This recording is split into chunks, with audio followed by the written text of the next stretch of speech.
कहानी की शुरुआत एक बहुत ही डरावनी न्यूज़ रिपोर्ट से होती है। टीवी स्क्रीन पर इमरजेंसी न्यूज़ चल रही होती है और जो न्यूज़ एंकर है वो बहुत ज्यादा डरा हुआ लग रहा होता है। उसके चेहरे पर साफ खौफ देखा जा सकता है। वो दुनिया वालों को बताता है और कहता है कि दुनिया भर में एक बहुत ही जहरीला वायरस फैल गया है। इस वायरस की वजह से लोग कुछ ही मिनटों के अंदर बहुत खतरनाक ज़ोंबी बन जाते हैं। एंकर वार्निंग देता है और कहता है कि शहर के साइलेंट जोन से बहुत ही ज्यादा डरावनी और खौफनाक खबरें आ रही हैं। वो लोगों को अलर्ट करते हुए बताता है कि ये वायरस बिल्कुल खामोशी से फैलता है, इसलिए अगर आपको अपने आसपास अजीब सी खामोशी या कोई डरावनी आवाज सुनाई दे तो फौरन अलर्ट हो जाएं, क्योंकि समझ लें कि मौत आपके बिल्कुल नजदीक पहुंच चुकी है। एंकर कहता है कि जो भी ये खबर सुन रहा है वो जल्दी से अपने लिए कोई सेफ जगह ढूंढ ले और वहाँ छुप जाए। ये कोई आम ज़ॉम्बी नहीं है, बल्कि ये इतने तेज हैं कि दौड़ते हुए हवाई जहाज को भी पकड़ सकते हैं। कुछ तो बहुत चालाक हैं और कुछ कई किलोमीटर दूर अपने टारगेट को सूंघने की ताकत से ढूंढ सकते हैं।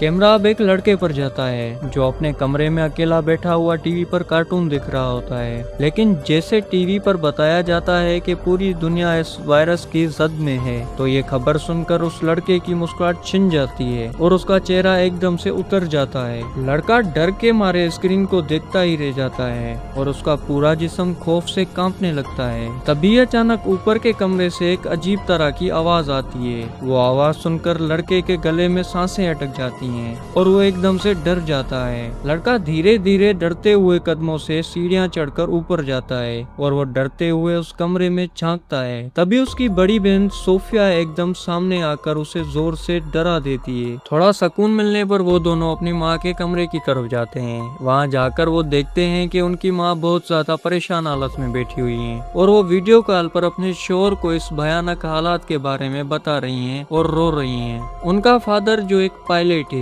अपने बच्चों और वाइफ को वार्निंग देता है और कहता है कि हर तरफ ये वायरस तेजी से फैल रहा है, इसलिए मैं अभी वापस नहीं आ सकता। वो कहता है कि तुम सब घर में मेरा इंतजार मत करो और जल्दी से किसी सेफ जगह को ढूंढकर वहाँ चले जाओ। स्क्रीन पर फादर अपने हाथ में पहना हुआ एक लकी ब्रेसलेट अपने बच्चों को दिखाता है। ये वही ब्रेसलेट होता है जो उसकी बेटी सोफिया ने अपने हाथों से बनाया था। ये देखकर सोफिया बहुत खुश हो जाती है और उसे एक उम्मीद मिलती है। लेकिन तभी उन्हें बाहर से लोगों के चीखने की तेज आवाजें सुनाई देने लगती हैं। बाहर का माहौल एकदम खराब हो चुका था। माँ फौरन फोन रखती हैं और वो एक पल भी गवाए बिना जल्दी जल्दी जरूरत का सामान इकट्ठा करने लगती है और घर से बाहर निकलती है। वो तीनों भागते हुए अपनी कार की तरफ बढ़ते हैं ताकि इस शहर से दूर निकल सकें। लेकिन जैसे ही वो कार का दरवाजा खोलकर बैठने वाले होते हैं, अचानक एक ज़ॉम्बी माँ पर सीधा अटैक कर देता है। ये सब इतनी तेजी से होता है कि किसी को भी संभलने का मौका नहीं मिलता। डर के मारे नन्ही सोफिया जल्दी से कार के नीचे छुप जाती है। वो अपनी आंखों के सामने कार के नीचे से देखती है कि वो ज़ॉम्बी उसकी माँ को बुरी तरह से नोच रहा है और इसी बीच उसका छोटा भाई भी मारा जाता है। कुछ ही पलों में उसका छोटा भाई और उसकी माँ दोनों खत्म हो जाते हैं। सोफिया अपनी सांसें रोककर वहाँ दबके रहती है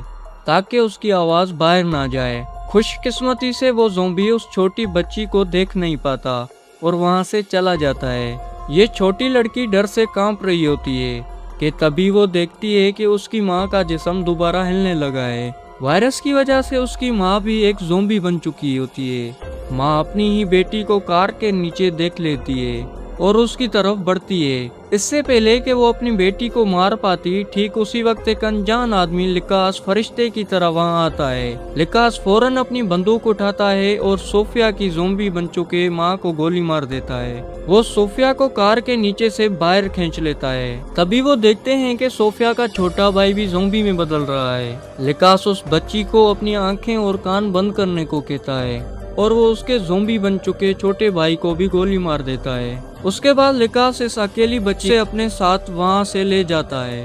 वक्त गुजरता है और अब कहानी में 10 साल बाद का सीन सामने आता है। ज़ॉम्बी वायरस की वजह से इंसानी सभ्यता और पूरी दुनिया पूरी तरह से बर्बाद हो चुकी है। कभी रोशनी से चमकने वाले बड़े बड़े शहर अब वीरान खंडर बन चुके हैं। अब तक तकरीबन सारे इंसान या तो मर चुके हैं या फिर ज़ॉम्बी बनकर यहाँ वहाँ भटक रहे हैं। इस वीरान दुनिया में सोफिया अब बड़ी हो चुकी है। उस दिन से लेकर अब तक सोफिया लिकास की देखरेख में ही पाली बड़ी है और लिकास ने उसे ट्रेन करके ज़ॉम्बी से लड़ना सिखा दिया है। वो अब हथियार चलाना और खुद को बचाना अच्छी तरह जानती है। सोफिया अच्छी तरह जानती है कि अगर उसकी लाइफ में लिकास नहीं आता तो वो अब तक कब की मर चुकी होती, इसलिए वो लिकास को अपना फादर मानती है। इतने सालों तक जंगल में अकेले रहने के बाद सोफिया को बहुत ज्यादा अकेलापन महसूस होता है। उसकी सबसे बड़ी ख्वाहिश है कि उसे कोई इंसानी बस्ती मिल जाए जहां वो बाकी लोगों के साथ मिलजुल कर रह सके, लेकिन लिकास को लोगों के बीच रहना बिल्कुल भी पसंद नहीं है। उसे लगता है कि इंसान ज़ॉम्बी से ज्यादा खतरनाक हो सकते हैं। रात का वक्त है और वो दोनों जंगल में कैंप लगाकर सो रहे होते हैं। तभी अचानक किसी सूखी टहनी के टूटने की आवाज आती है। वो आवाज सुनकर लिकास की आंख खुल जाती है।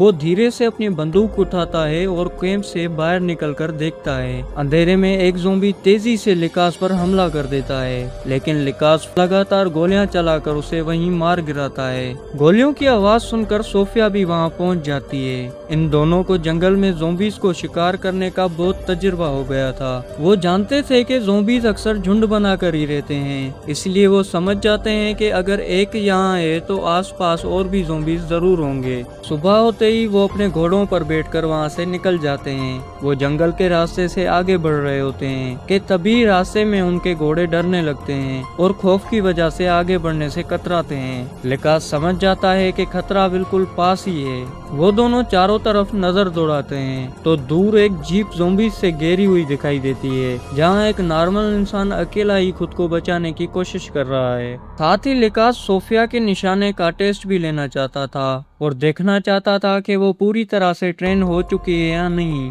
लिकास उससे कहता है कि तुम इस आदमी को बचाओगी, सुकून से टारगेट को निशाने पर लो और फिर उसे शूट कर दो। सोफिया जल्दबाजी में गोली चला देती है, जिससे निशाना चौंक जाता है। वो गोली ज़ॉम्बी के साथ साथ उस सर्वाइवर को भी लग जाती है। ये देखकर लिकास सोफिया पर काफी गुस्सा करता है। उसके बाद वो दोनों भागकर उस इंसान के पास जाते हैं और देखते हैं कि ये आदमी अब बच नहीं सकता, इसलिए लिकास उसे तड़पता छोड़ने के बजाय खुद ही मार देता है, ताकि अगर उसे ज़ॉम्बी ने काटा हो तो वो दोबारा जिंदा होकर उनके लिए खतरा ना बने। उसके बाद वो दोनों उस मरे हुए आदमी की कार और सामान की तलाशी लेते हैं। लिकास उस मरे हुए आदमी के जूते ले लेता है और जब वो उन जूतों को पहनता है तो वहाँ मरे हुए आदमी के और साथी आ जाते हैं। बहुत सारे हथियारबंद लोग उन्हें चारों तरफ से घेर लेते हैं। एक बंदा जब अपने साथी के जूते लिकास के पैरों में देखता है तो उसे शक होता है और इन्हें लगता है कि इन दोनों ने सामान लूटने के लिए इनके साथी को मारा है। माहौल काफी गर्म हो जाता है और वो लोग लिकास और सोफिया पर बंदूक तान देते हैं। जब वो लोग उन दोनों को मारने लगते हैं तभी एक प्रेग्नेंट लेडी गाड़ी से उतरती है। उसका नाम एमा है और वो अपने साथियों से उन दोनों को छोड़ने के लिए कहती है, क्योंकि उसे लगता है कि ये बुरे लोग नहीं हैं। तभी लुकास फुर्ते से एक लड़की से बंदूक छीन लेता है और समझाने की कोशिश करता है कि उन्होंने उनके आदमी को जानबूझकर नहीं मारा, वो तो ज़ॉम्बी से उसको बचाना चाहते थे। लेकिन तभी लिकास का काला घोड़ा फिर से हुनहुनाने लगता है। ये एक वार्निंग थी। अगले ही पल दूर जंगल से तेज आवाजें आने लगती हैं और हजारों की तादाद में ज़ॉम्बीज का एक बहुत बड़ा झुंड तूफान की तरह उनकी तरफ आ रहा होता है। ज़ॉम्बी इतनी तेजी से टूट पड़ते हैं कि किसी को भागने का मौका नहीं मिलता, इसलिए मजबूरी में लोग वहीं खड़े होकर मुकाबला शुरू कर देते हैं। सबके पास हथियार होते हैं, लेकिन ज़ॉम्बीज की तादाद बहुत ज्यादा होती है, जिसकी वजह से हालात उनके कंट्रोल से बाहर हो जाते हैं। धीरे धीरे ग्रुप के कई लोग ज़ॉम्बी के काटने का शिकार हो जाते हैं और जो लोग बचते हैं उनके पास छुपने के लिए कोई सेफ जगह नहीं होती। कुछ ही देर में उनकी तादाद बहुत कम रह जाती है। उसी बीच एक ताकतवर आदमी भी ज़ॉम्बी के काटने से इन्फेक्टेड हो जाता है। वो खुद को गोली मारना चाहता है, लेकिन उसकी बंदूक में गोलियां खत्म हो चुकी होती हैं। तब सभी को एहसास होता है कि वो ज़ॉम्बीज के सामने टिक नहीं पाएंगे और अब उन्हें पता चल चुका था कि वो उनसे लड़ नहीं सकते। इसलिए सोफिया उस प्रेग्नेंट लेडी को लेकर गाड़ी में बिठाती है। गाड़ी में उसका पति मार्क भी बैठा होता है। लिकास गाड़ी स्टार्ट करके जल्दी से वहाँ से निकल जाता है। पूरे ग्रुप में अब ये सिर्फ 4 लोग ही बचे थे, बाकी सभी ज़ॉम्बीज के शिकार हो चुके थे। एक काले चेहरे वाला ज़ॉम्बी अपने साथियों को मरा हुआ देखकर बहुत गुस्सा हो जाता है। इधर ये चारों गाड़ी में सफर कर रहे होते हैं। तो रास्ते में लिकास पीछे बैठी लेडी से उनके बारे में पूछता है। पता चलता है कि ये लोग शिप टाउन नाम के जगह पर जाना चाहते थे जहाँ सेफ इंसान रहते हैं और वहाँ जरूरत की तमाम फैसिलिटीज और चीजें मौजूद हैं। वो वहाँ जाकर एक नॉर्मल जिंदगी गुजारना चाहते थे। ये सुनकर सोफिया बहुत खुश होती है क्योंकि यही तो वो जगह है जहाँ वो हमेशा से जाना चाहती थी। जिस पर लिकास कहता है कि यहाँ पर कोई भी ऐसी कॉलोनी नहीं है। मैं पिछले 10 सालों से यहाँ वहाँ भटक रहा हूँ और मुझे ऐसी कोई जगह नहीं मिली। तभी अचानक बीच रास्ते में उनकी गाड़ी खराब हो जाती है। इस दौरान प्रेग्नेंट लेडी का पति मार्क बाहर निकलता है और वो उनसे कहता है कि मैं एक मैकेनिक हूँ और मैं इसे ठीक कर सकता हूँ, लेकिन औजार न होने की वजह से गाड़ी ठीक नहीं हो पाती। इसलिए ये लोग गाड़ी को छोड़कर पैदल सफर करने लगते हैं। कई किलोमीटर सफर करने के बाद वो लोग एक वीरान सोसाइटी में पहुंच जाते हैं जहाँ ऊंची इमारतें खड़ी हैं, लेकिन हर तरफ मौत की शांति है। ये लोग सबसे पहले इस जगह की अच्छी तरह से जांच करते हैं और जब इन्हें कोई खतरा महसूस नहीं होता तो वो रात यहाँ गुजारने का फैसला करते हैं। रात को वो लोग आग जलाकर खाना पकाते हैं। सोफिया शिप टाउन जाने के लिए बहुत बेताब थी, इसलिए वो इस प्रेग्नेंट औरत से इस जगह के बारे में बातचीत करने लगती है। प्रेग्नेंट औरत उसे बताती है कि हमारा शिप टाउन वालों के साथ रेडियो पर कांटेक्ट हो चुका है। वो एक बहुत ही खूबसूरत जगह है जहां हम आजादी से रह सकते हैं। ये बातें सुनकर सोफिया की आंखों में चमक आ जाती है। दूसरी तरफ लिकास बाहर चारों ओर जाल बिछा देता है ताकि खतरा करीब होने पर फौरन पता चल जाए। लिकास अंदर आकर एक मैप निकालता है और सबको समझाता है कि वो ईमा और मार्क को कुछ दूर तक पहुंचाएगा और फिर दोनों अलग अलग रास्ते पर चले जाएंगे। लेकिन सोफिया लिकास के इस फैसले से खुश नहीं थी और वो लिकास से बहस करती है कि मार्क अपनी वाइफ को अकेला सेफ नहीं पहुंचा पाएगा, इसलिए हमें इनके साथ चलना चाहिए। लिकास कहता है कि जहाँ लोग ज्यादा हों वहाँ खतरा ज्यादा होता है, लेकिन सोफिया लिकास के इस फैसले से नाराज होकर चली जाती है। हालांकि दोनों को ये पता नहीं होता कि वो काला ज़ोंबी उनकी गाड़ी को सूंघते हुए वहाँ तक पहुँच चुका है। अगली सुबह सोफिया छत पर बैठकर अपनी बचपन की फोटो देख रही होती है कि अचानक नीचे पेड़ों से सरसराहट की आवाज आती है। वो समझ जाती है कि ज़ोंबी अंदर आ गए हैं और वो सबको वार्निंग देने के लिए नीचे दौड़ती है। रास्ते में एक ज़ोंबी भी उसके पीछे लग जाता है। सोफिया अपनी जान बचाने के लिए सीढ़ियों पर चढ़ने की कोशिश करती है और वो पूरी ताकत लगाकर उस ज़ोंबी को एक जोरदार धक्का देती है। वो ज़ोंबी तो लुढ़क कर नीचे गिर जाता है, लेकिन सोफिया का बैलेंस बिगड़ जाता है और वो भी गिरने ही वाली होती है कि तभी लिकास वहाँ पहुँचता है और उसका हाथ थाम कर उसे ऊपर खींच लेता है। वहीं बाहर वो काले चेहरे वाला ज़ोंबी अपने साथियों के साथ पहुँच चुका होता है,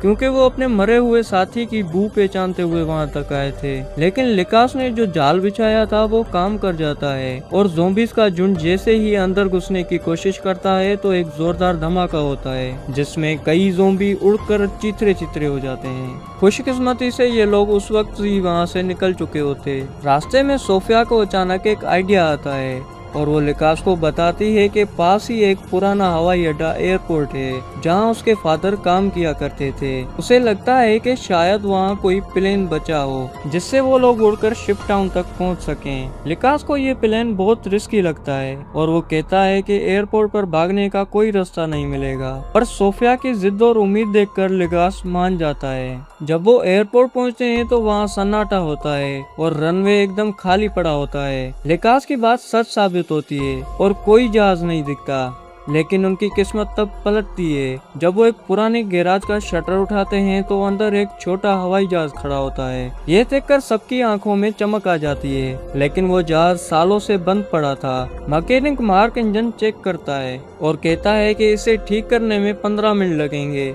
अब वक्त बहुत कम था, इसलिए मार्क तेजी से इंजन ठीक करने में जुट जाता है और लिकास और सोफिया आसपास पहरा देने लगते हैं। तभी लिकास देखता है कि सैकड़ों ज़ोंबी उनकी तरफ दौड़े चले आ रहे हैं। वो चिल्लाकर सबको वार्न करता है कि हमें अभी निकलना होगा। सोफिया पायलट की सीट पर कूदकर बैठ जाती है। उसके फादर पायलट थे, इसलिए उसने बचपन में ही कंट्रोल को समझ लिया था और आज वही धुंधली यादें उसके काम आने वाली थी। बाहर लिकास अपनी गन से गोलियों की बुझार कर देता है, क्योंकि वो उन राक्षसों को प्लेन के करीब आने से रोकना चाहता है। सोफिया कांपते हाथों से इंजन स्टार्ट करती है, मगर ज़ॉम्बी अब बिल्कुल प्लेन के दरवाजे तक पहुंच चुके होते हैं। एक ज़ॉम्बी तो दरवाजे पर लटक भी जाता है, जिसे लिकास गोली मारकर गिरा देता है। फाइनली प्लेन हवा में उड़ने लगता है और सब सुकून की सांस लेते हैं। उन्हें लगता है कि अब वो सेफ हैं, लेकिन ये खुशी बस कुछ ही पलों की मेहमान साबित होती है, क्योंकि इंजन से काला धुआं निकलने लगता है। 10 साल से बंद पड़ी मशीन ने जवाब दे दिया था और इंजन में एक धमाका होता है, जिससे प्लेन तेजी से नीचे गिरने लगता है। लिकास प्लेन को पेड़ों के ऊपर क्रैश लैंड करवाता है। प्लेन के परखचे उड़ जाते हैं, लेकिन किसी की जान नहीं जाती। अब उनके पास पैदल चलने के सिवाय कोई चारा नहीं बचा था। वो लोग अपना सामान उठाते हैं और फिर से सफर पर निकल पड़ते हैं। मीलों पैदल चलने के बाद वो एक रेलवे स्टेशन पर पहुंचते हैं, जहां टूटी फूटी बोगियां खड़ी थीं और गहरा अंधेरा था। लिकास पूरे इलाके को स्कैन करता है और वहां रात गुजारने का फैसला करता है। वो लोग मैप चेक करते हैं तो पता चलता है कि शिप टाउन बस 2 दिन दूर है। उसी रात ईमा लिकास के पास आती है और उसका शुक्रिया अदा करती है और कहती है कि अगर तुम नहीं होते तो हम मारे गए होते। उसकी बातें सुनकर लिकास का दिल भी पिघलने लगता है और वो एमा को अपने सीने में दबे उस राज को बताता है कि उसे अपनी ही इन्फेक्टेड बीवी को गोली मारनी पड़ी थी। उस दिन लिकास के अंदर का इंसान मर गया था, लेकिन आज एमा को देखकर उसे फिर से एक मकसद मिल गया है और वो वादा करता है कि वो एमा को शिप टाउन पहुंचाएगा। वहीं दूसरी तरफ मार्क खुदकुशी करने की कोशिश कर रहा था। दरअसल एक ज़ॉम्बी ने उसके पैर पर काट लिया था। मार्क जानता था कि वो जल्दी ही दरिंदा बन जाएगा। वो अपनी वाइफ को अकेला नहीं छोड़ना चाहता था। वो चाहता था कि अपनी वाइफ को गेट तक छोड़कर खुद को खत्म कर दे। अगली सुबह लुकास को मार्क पर शक हो जाता है और वो उसके जख्म देख लेता है। लिकास अपनी गन मार्क के माथे पर तान देता है और पूछता है कि तुम खुद मरोगे या मैं मार दूं। मार्क कहता है कि मैं किसी को नुकसान नहीं पहुंचाऊंगा। मार्क की आंखों में सच्चाई देखकर लिकास उसे एक मौका देता है। सफर जारी रहता है और फिर से रात हो जाती है। तभी उन्हें जंगल के बीचों बीच एक घर दिखाई देता है। लिकास चौंकना होकर आगे बढ़ता है कि अचानक एक तेज स्पॉट लाइट उन पर पड़ती है और स्पीकर पर आवाज गूंजती है कि हथियार नीचे डाल दो।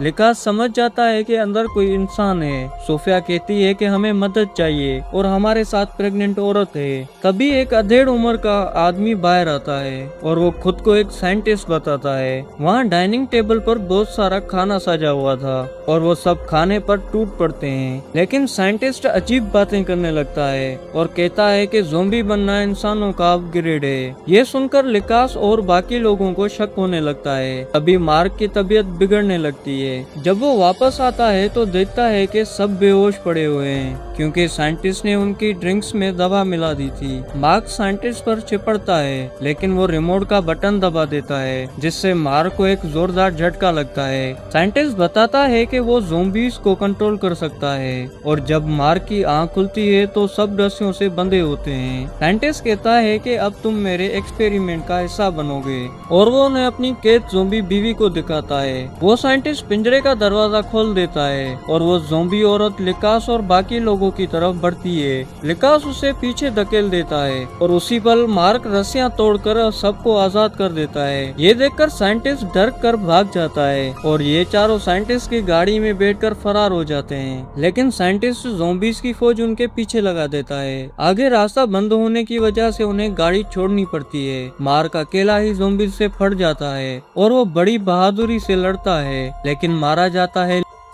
और सोफिया ईमा को लेकर शिप टाउन पहुंच जाती है, जहां टावर पर बैठे गार्ड्स उन्हें बचा लेते हैं और वो कश्ती में बैठकर सेफ अंदर पहुंच जाते हैं। काला मुखिया ज़ॉम्बी उन्हें पानी की वजह से पकड़ नहीं पाता। अगली सुबह वो देखते हैं कि ये जगह जहाजों से बनी है। लिकास को ये जगह पसंद नहीं आती और वो निकलना चाहता है, लेकिन सोफिया साफ मना कर देती है और इसी बात पर उन दोनों के बीच झगड़ा हो जाता है। एमा एक बच्चे को जन्म देकर मर जाती है और वो अपने बच्चे लिकास को सौंप जाती है। सोफिया को पता चलता है कि पूरी शहर के नीचे बम लगे हैं। तभी पागल साइंटिस्ट ज़ॉम्बी गैंग के साथ हमला कर देता है। ज़ॉम्बी शहर पर चढ़ जाते हैं और लोगों को खाने लगते हैं। लिकास सोफिया को बचाने के लिए आगे बढ़ता है और वो साइंटिस्ट के कंट्रोल डिवाइस तोड़ देता है। इसकी वजह से ज़ॉम्बी उसी साइंटिस्ट को मार देते हैं। सब सुरंग के रास्ते भागने लगते हैं कि तभी मुखिया ज़ॉम्बी सोफिया को पकड़ लेता है सोफिया उसके ब्रेसलेट को देखकर पहचान जाती है कि वो ज़ॉम्बी उसका अपना फादर है। लिकास सोफिया को वहाँ से खींच लेता है और वो लड़का पूरी शिप टाउन को धमाके से उड़ा देता है।